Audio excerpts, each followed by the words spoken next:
याच माझ्या मोबाईलने माझं आयुष्य बदललं. रील स्क्रोल करायचं थांबवलं आणि कमाई वाढवली. लोक म्हणतात मोबाईल म्हणजे टाइमपास, पण हाच मोबाईल माझं आयुष्य घडवण्याचा हत्यार आहे.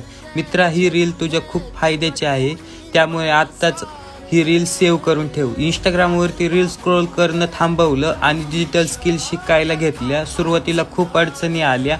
लोकांनी नावं ठेवली, टोमणी मारायला लागले, आपलेच लोक मला मागं खेचायला लागले. पण आज मी अभिमानाने सांगतो, मी 100पेक्षा लोकांना जास्त शिकवलं आणि त्यांचं करिअर बनवलं, फक्त या डिजिटल स्किलच्या जोरावर. आणि मी 2 महिन्यात 4 लाखाच्या कमाईपर्यंत पोहोचलोय. मित्रा, तुला पण माझ्यासोबत तुझं भविष्य बनवायचं असेल आणि ह्या डिजिटल स्किल शिकायच्या असतील तर आत्ताच या रीलच्या कमेंट बॉक्समध्ये यश टाईप कर. ही सेम रील मला माझ्या मेसेज बॉक्समध्ये सेंड कर आणि अकाउंटला फॉलो करायला विसरू नको, कारण आपल्याला हा प्रवास सोबत पुढे न्यायचा आहे.